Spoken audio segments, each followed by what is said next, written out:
Subscribe to Film Companion for your film fix. Hit the bell icon so you never miss an update. So Aishwarya, as I was watching the Hindi teaser for Maleficent, I was just thinking of how kick-ass you would be as a full-blown wicked woman. Not only in voice, but on screen. I mean, if you were to do it, how dark would you be willing to go? It's not relevant to the script. I mean, even Maleficent, when you saw the first part, what was so interesting, see, this is exactly what I was thinking when I first saw, the pictures, the announcement of Maleficent so many years ago when we were in Cannes, actually, right? Yeah.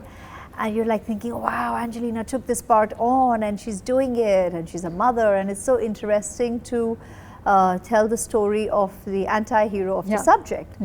And then you watch the movie, and it was so interesting the way the character unfolds and reveals herself, and you get an insight into that perspective which we never heard in the fairy tale that we were introduced to in all our growing years.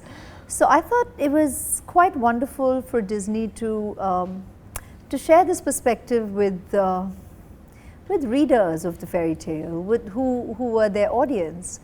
And so when I was faced with the opportunity to do the voice-over, the closest to obviously doing the part since it's already out there, I thought it was very, very, I anticipated it would be a fun ride and a new experience for me, even as an actor, because I have never done voice-over to another actor's character essayed on celluloid. So this was a first, and what a wonderful space to do it at. In terms of whether I would explore a part, I've always been a director's actor. So it depends on what the director would share with me as his or her perspective of the narrative. And that's what would pique my interest and my enthusiasm to be on board any project. सबने मेरा प्यार देखा है, अब देखेंगे मेरा गुस्सा, मेरी नफरत.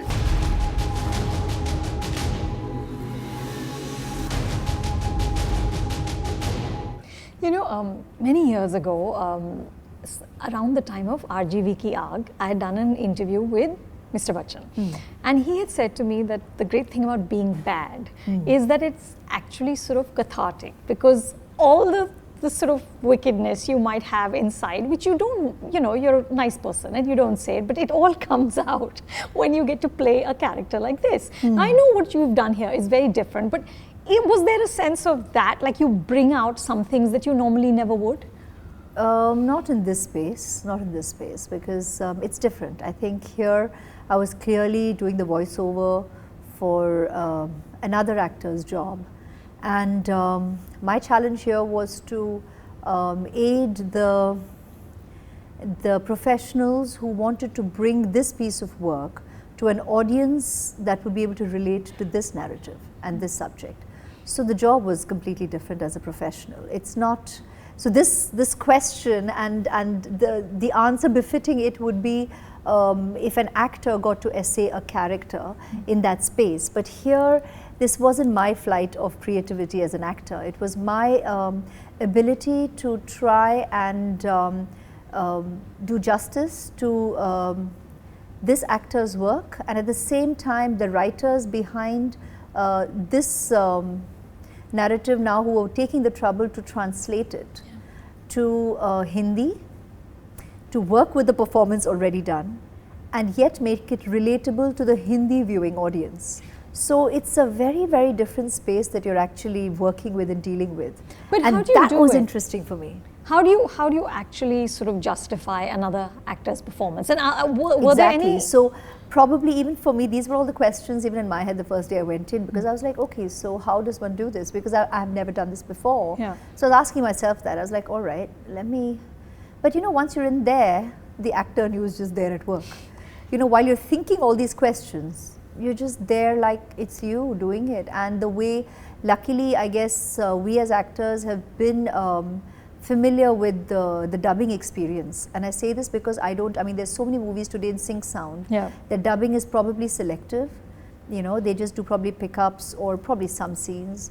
But I have always loved the opportunity to have that dubbing experience. You know, me and a couple of actors, and I'm in fine company in that because a lot of the best that I always heard as a revert when I'd go to dubbing, they'd be like, you know, all these and all the names would be taken. They'd be like, they all love it, and I'm like, good, I'm in fine company, because I always thought it was, yeah. I mean, in the beginning, they all say everybody gets lazy on the first 2 days, and you'll kind of slowly, because you feel, oh my God, it was true and real on set, and that moment was so real to kind of do that physically bound in front of a mic within this dark room, as opposed to as an actor just using all your space around you freely.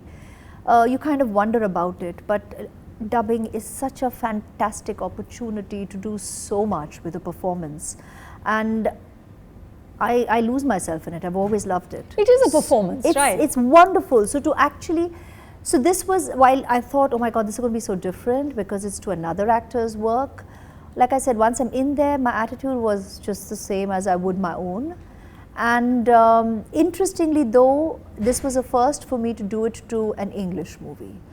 And the performance is theatrical because it's a character. So then, you know, she speaks in a sing-song way, and she's got this whole lilt, which again, because you're an English-speaking person, you tend to bring that in here, which they did want as well. Now, to find that fine balance between that very English lilt and tune, and the accent, which is also pronounced even in English, to kind of bring that into Hindi without sounding too Angrez, was kind of, it was an interesting search for us collectively. And so it was nice because we did it one way to start with, and then after they finished dubbing all the other characters, there were some scenes that we readdressed because they also rewrote it differently, again the lines. So it was just interesting to experience that, because I haven't done that before. You know, you just go and do your work that you rag mein hai, like you know your work so well by the time if you've come out of a movie as an actor,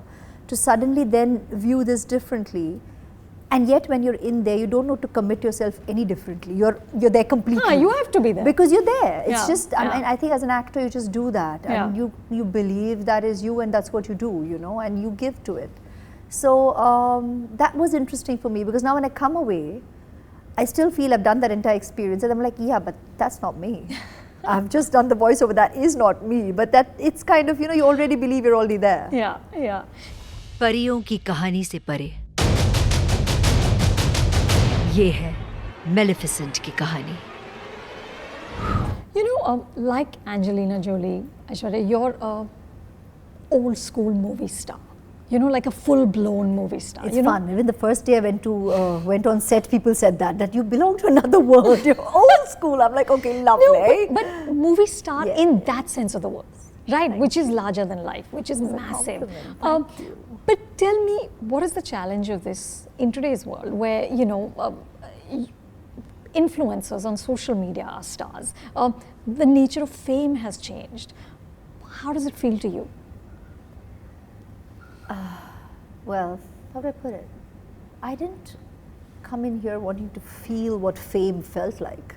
But you have. You've been famous as long as I've known you. I think we met when, what, 20-some years ago? God's been kind. People have been so generous right from the outset that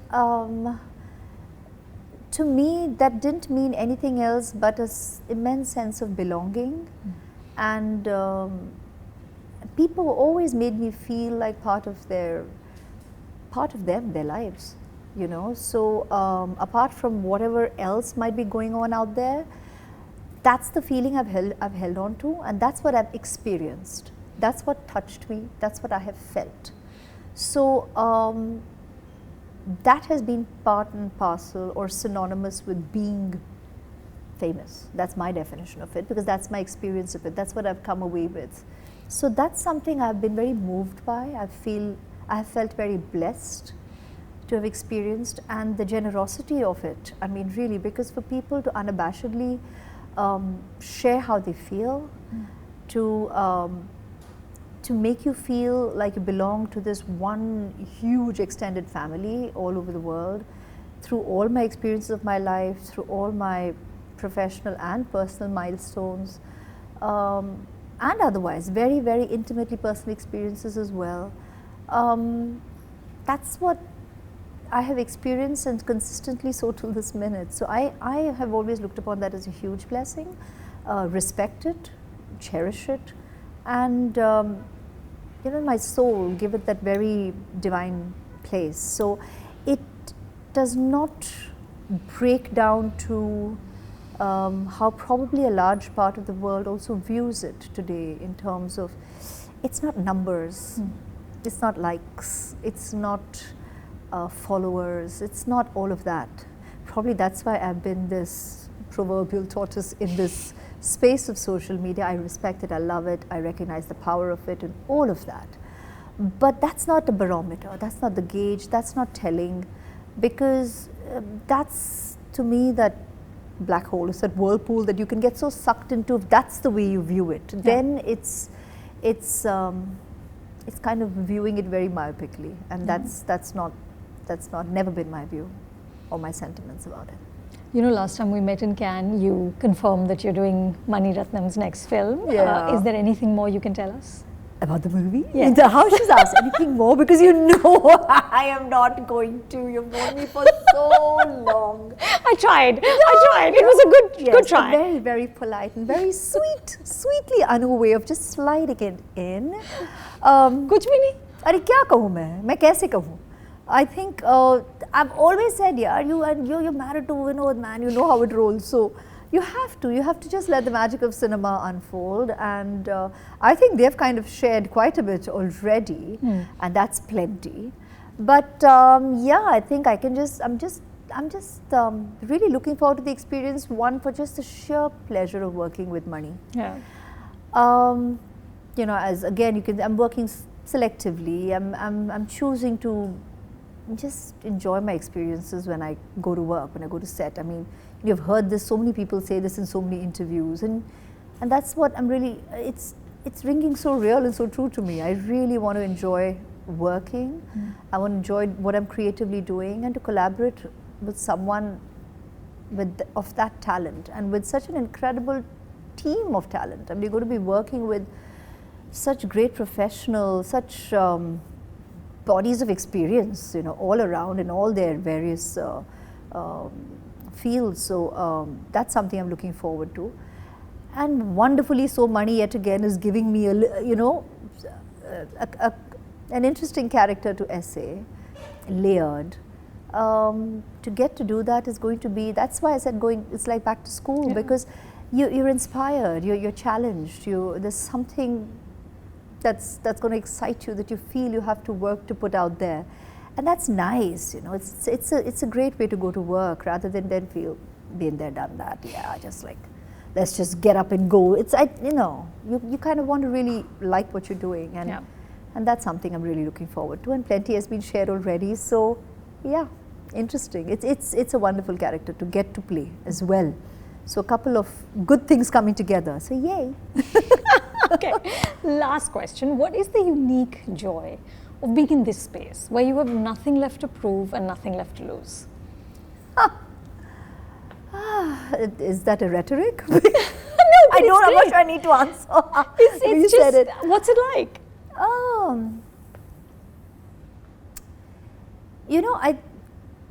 That's not the way, how do I put it? I think if you've known me, Anu, so from the beginning, I think when I worked, I'm not sure I worked so hard to prove a point to anybody else. It was really about just doing what I believed in and what I like to do. So that's consistent. Yeah. That's something I've always done. So I'm not sure I worked to prove a point to anybody at any point.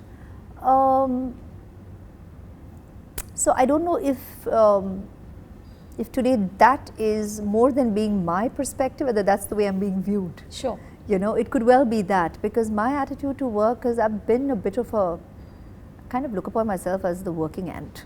I just kind of just work. I just go there, do my thing, and that's what I do with anything that I'm given to do. I mean, even if it's, someone might say it's just a photo shoot, but even for me, if I commit to it, then I commit to it. And I really get into the detail of it. Or if it's a commercial, then I really get into it. So if it's a 10-day role or a 100-day role, it doesn't matter. Then I give to it. If it was a voiceover, I give to it. You know, it means I'm in that room collaborating. It's not about "Teen din ka kaam hai, chalo khatam kare." I mean, that's the first thing when they said, "Listen, we just need like these many hours for these many days," and I was like, "No, don't put that down because we'll just do what we need to do." And they were like, "Yeah, but we won't ask for more than this." I'm like, "No, that's fine. We'll do what we need to do," because that's the way I approach. Whatever I have it taken takes. on, yeah, whatever it takes. So luckily we finished it in lesser. But if it took more, I was like, oh, I needed to keep that elbow room, and that's why I was traveling that week, as I said, down there. So I needed to keep that elbow room and then accept the job. So that's the way I view it, which is probably not conventional, but that's the way I have always worked.